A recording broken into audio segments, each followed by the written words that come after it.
semua, selamat datang di podcast STT Senpol Bandung. Ya, hari ini kita akan berbincang ria bersama dengan Ibu yang ada di samping saya.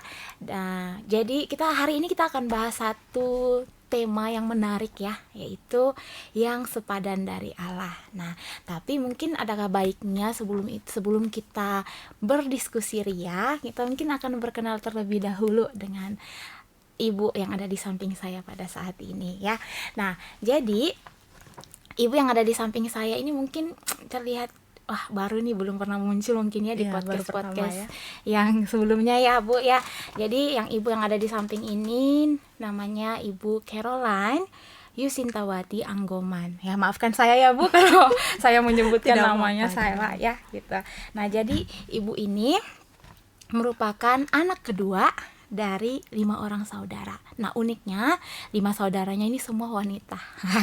Sama seperti saya ya, semua bersaudara wanita. Kok saya yang diperkenalkan ya. Jadi, nah, saat ini status dari Ibu sendiri, Ibu sudah menikah, dan uniknya Ibu menikah di usia yang boleh dibilang cukup muda ya Bu ya. 24 tahun ya. Iya. Wah, 24 tahun. Muda cukup lah ya. Seperti itu. Nah, dan juga Ibu menikahi dengan salah seorang pendeta yang bernama Pendeta Hendrik Kusuma dan dikaruniai 2 orang anak. Wah, luar biasa ya. Jadi 2 orang anak yang sulung berusia 21 tahun yang bernama Nino. Ya, betul, ya. Nino, dan sedang kuliah semester 7 di Universitas di Jiayuk Cikarang. Jiayuk Cikarang. Ya. Dan juga anak bungsu yang bernama Tania, usianya itu 18 tahun, baru lulus SMA ya Bu ya. Wah, keren. Jadi 2 orang sepasang anak. Juga itu. Sepadan. Sepadan. Oke. Nah, jadi sebelum kita diskusi lebih lanjut mengenai kata sepadan itu, menurut Ibu mungkin apa sih sebenarnya maksud dari yang sepadan dari Allah itu? Gitu, mungkin bisa dibagikan. Terima kasih Selvi. Memang tema ini sebenarnya cukup luas untuk digali dan juga cukup dalam juga gitu ya. Tetapi saya coba untuk meringkas untuk podcast kita pagi hari ini. Tetapi sebelumnya kita mungkin mengetahui terlebih dahulu bahwa yang menjadi prinsip perspektif Kristiani atau sudut pandang Kristen itu adalah firman Tuhan. Ya, firman Tuhan itu yang menjadi landasan dan juga tolak ukur buat kita di seluruh aspek kehidupan kita. Mungkin itu dulu yang kita perlu ketahui. Namun sebelum saya menjawab pertanyaan tadi, saya mau ngajak kita untuk melihat kronologinya terlebih dahulu. Bagaimana pasangan pertama dibentuk oleh Allah gitu ya. Jadi kalau kita melihat dari kitab Kejadian, di situ Tuhan Allah kan melihat atau memandang baik bahwa akan menciptakan manusia gitu ya. Karena Allah menciptakan manusia itu menurut rupa dan gambar Allah. Itu satu keistimewaan dan satu kedalaman kalau kita gali lagi itu cukup luar biasa. Tapi kita tidak bahas pada pagi hari ini. Selanjutnya Tuhan Allah dari keistimewaan itu, Tuhan Allah menciptakan manusia. Tapi uniknya Tuhan Allah itu menciptakan manusia pertama itu dia mengambil debu tanah, ya kan? Mengambil debu tanah terus membentuk dan menghembuskan nafas hidup. Jadi ada Adam dengan jenis laki-laki, manusia pertama gitu ya. Selanjutnya di Kejadian 2 ayat 18 Tuhan bilang, tidak baik kalau manusia itu seorang diri. Asik ya. Karena tidak ditemukan yang sepadan dengan dia untuk bisa menolong ataupun juga bersama-sama mengemban apa yang menjadi keinginan Tuhan untuk manusia. Karena manusia itu diciptakan dalam rupa dan gambar Allah. Gitu. Sehingga Allah akan menciptakan penolong yang sepadan untuk Adam. Adam dibuat tertidur dulu, terus saat Adam tidur diambil salah satu rusuk dari Adam. Ya, ketika sudah diambil rusuk itu, Tuhan Allah membangunkan seorang perempuan. dan perempuan itu dibawa Allah kepada Adam. Sehingga pada Kejadian 2 ayat 23 di situ Adam bilang, inilah dia. Inilah dia ya, karena sepanjang ini dia tidak menemukan yang sepadan dengan dia kan. Terus ketika Allah membawa perempuan itu kepada Adam, Adam bilang, inilah dia. Tulang dari tulangku, daging dari dagingku. Ya, itu kronologinya ya, Selvi ya. Dan dari kronologis itu, Selvi, kita menemukan bahwa penolong yang sepadan atau pasangan yang sepadan dari Allah itu kita mendapati bahwa Allah lah yang berinisiatif. Ya kan? Setelah itu kita juga menemukan bahwa Allah yang merancangkan itu. Selanjutnya Allah juga yang menyediakan dan memberikannya. Mungkin itu dulu ya. Dengan demikian sepadan dari Allah itu kalau saya mendapati ada melingkupi beberapa unsur di dalamnya ya. Unsur yang pertama itu bicara mengenai kesatuan. Oke, yang sepadan ada kesatuan di dalamnya. Ya. Asik. Oke. Jadi sepadan itu ada kesatuan.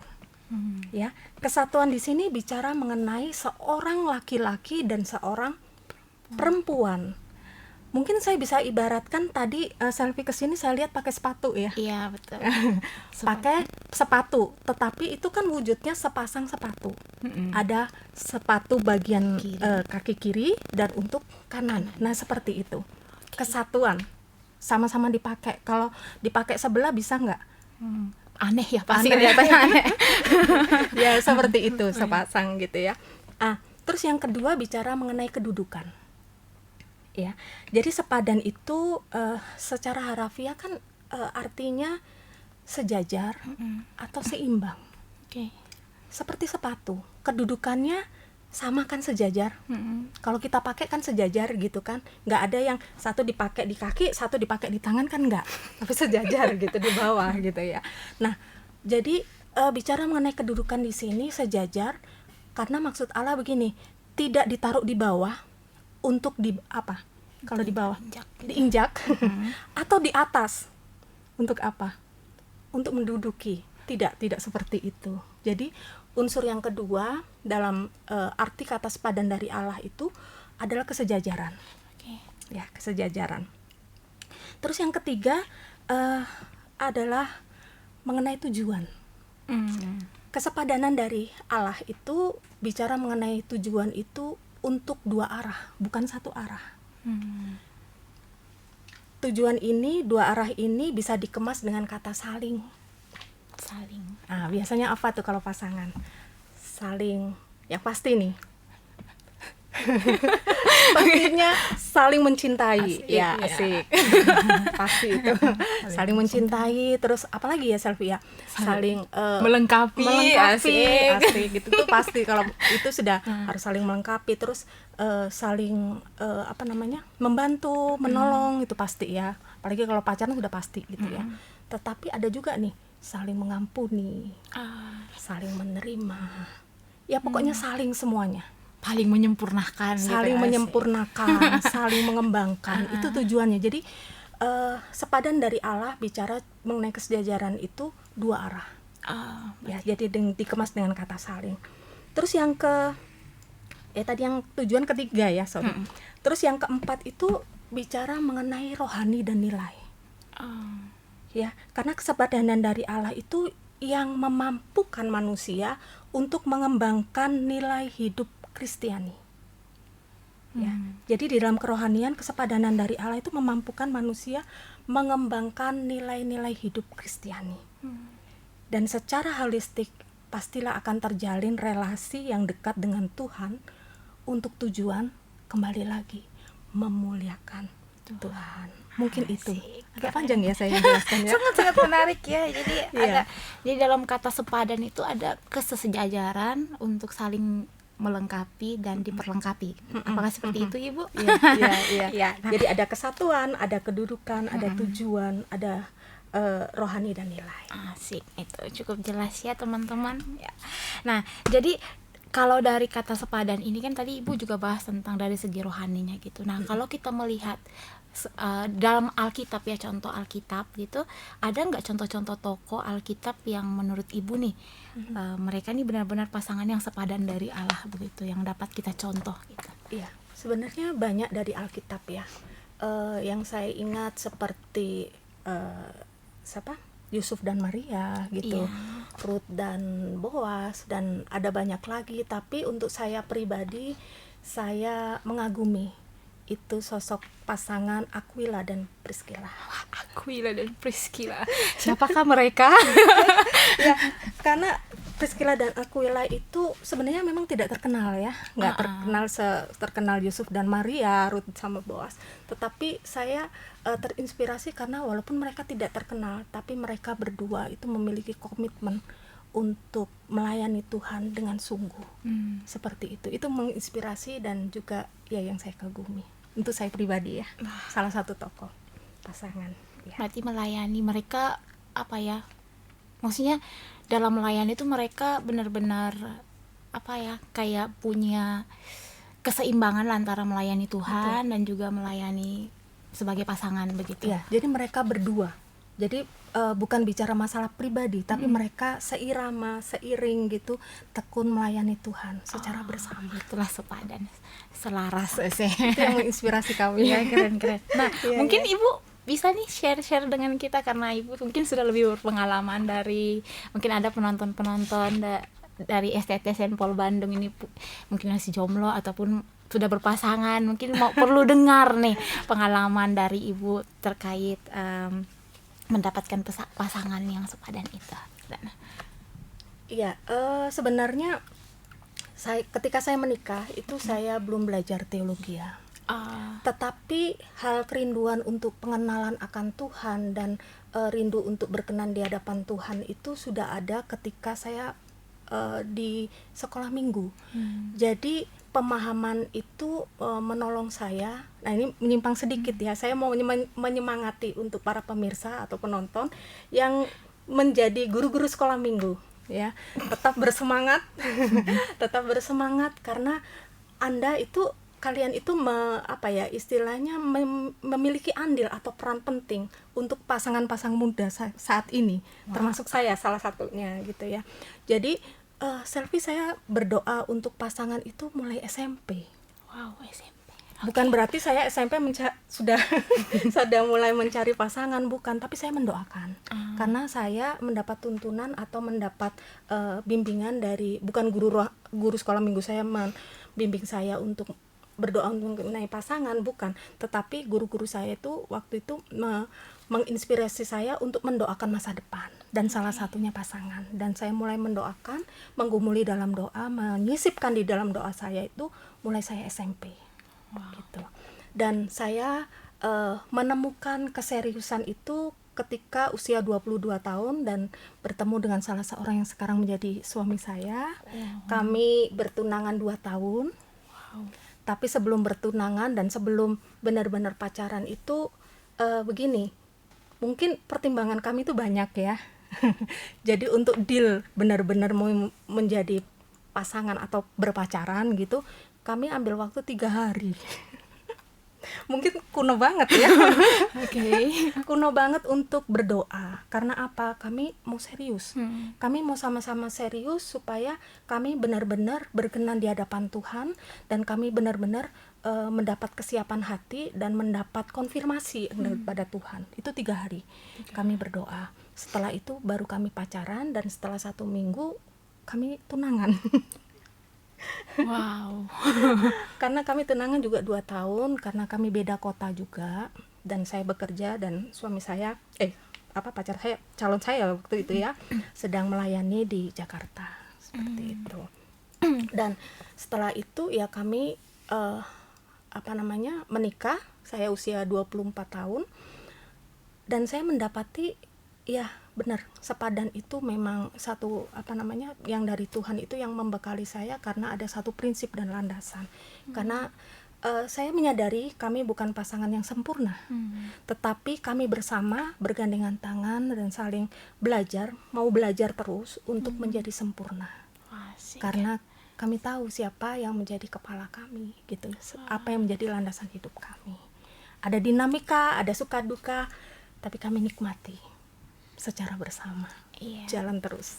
Seperti itu. Ya itu intinya mungkin dalam kesaksian. menemukan pasangan yang sepadan itu harus Tuhan yang diutamakan ya sebenarnya. Betul, Jadi kenapa? Karena lihat dari pengalaman ibu juga, yang pertama adalah mereka berdoa dulu nih gitu. Jadi kayak emang harus Tuhan yang diutamakan, setelah itu harus ada landasan-landasan yang dimiliki ya, gitu.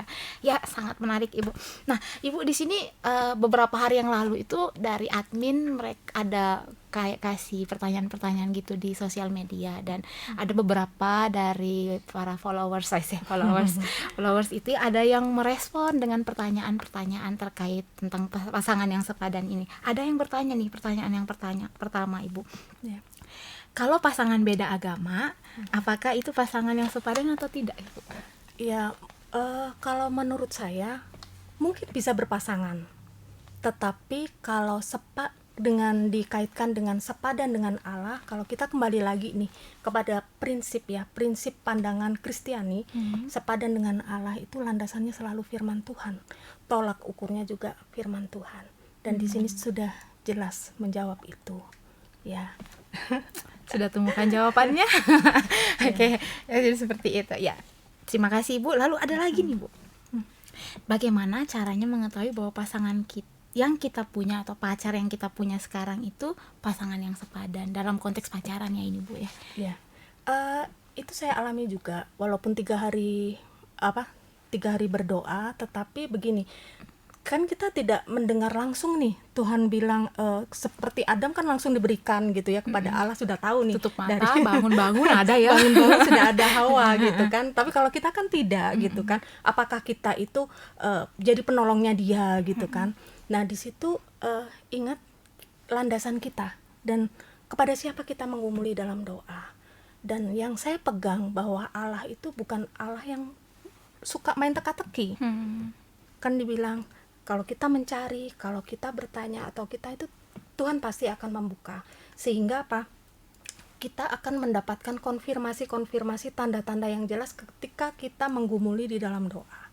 Itu bisa macam-macam, Selvi. Bisa juga dari firman Tuhan, dari renungan-renungan yang kita baca tiap hari, itu akan mengarahkan, akan memberi memberitahu kepada kita, atau juga kepada orang-orang di sekitar kita. Dan yang pasti kita percaya bahwa Roh Allah itu ada di dalam kita. Tuhan Yesus itu ada di dalam hati kita. Dia bukan hanya bertata dan diam, tetapi dia aktif di situ. Artinya apa? Ketika kita menggumuli, ada konfirmasi yang jelas di dalam hati kita, ada kedamaian, keteguhan, gitu ya. Jadi ya, baik. Semoga itu terjawab ya teman-teman. Nah, jadi selanjutnya ini Bu, masih ada lagi satu yang terakhir.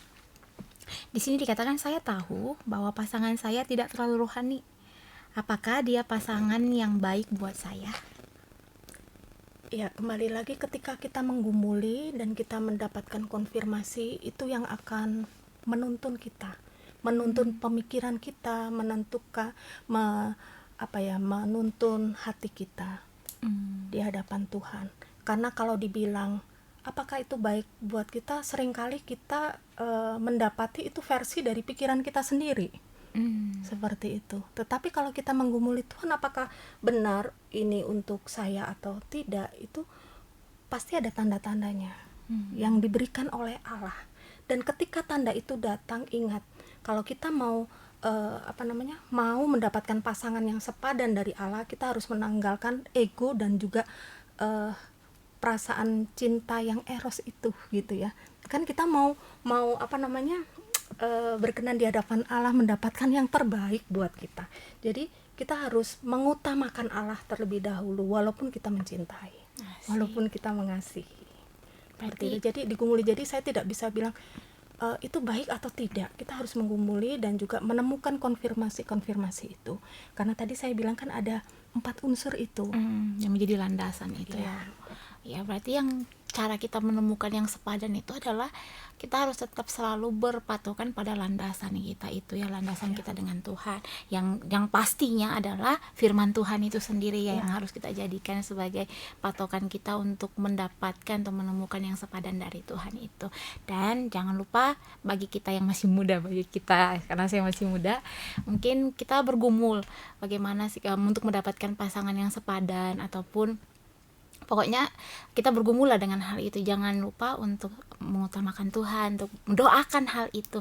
Kalau tadi ibu dia sudah berdoa untuk pasangan hidupnya itu sejak SMP. Nah mungkin saat ini kita juga bisa memulai gitu.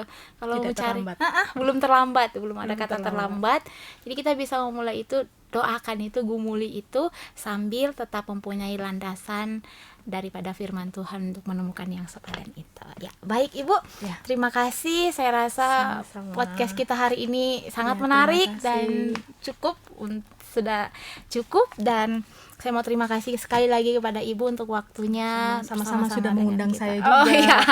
Ya, untuk waktunya untuk bersama-sama kita di podcast. Kiranya Tuhan memberkati Ibu, keluarga dan juga anak-anak. Amin. Ya, padahal keluarga bagian dari anak-anak kan. Ya, itulah. Jadi Tuhan memberkati keluarga ya. Jadi untuk semua pemirsa, aduh rasanya kalau pemirsa kayak saya penyiar ya. Nah, untuk semua teman-teman yang menonton podcast hari ini, jangan lupa tekan like, bisa di komen, dan jangan lupa untuk subscribe channel YouTube STT Saint Paul Bandung, dan juga bisa follow nih sosial media kita, ada Facebook dan juga Instagram. Facebooknya itu STT Saint Paul Bandung ya, bener gak sih? Ya, STT Saint Paul Bandung, dan juga untuk Instagram juga dengan nama yang sama, STT Saint Paul Bandung. Ya, jadi cukup sampai di sini podcast kita hari ini. Sampai jumpa lagi. Tuhan memberkati.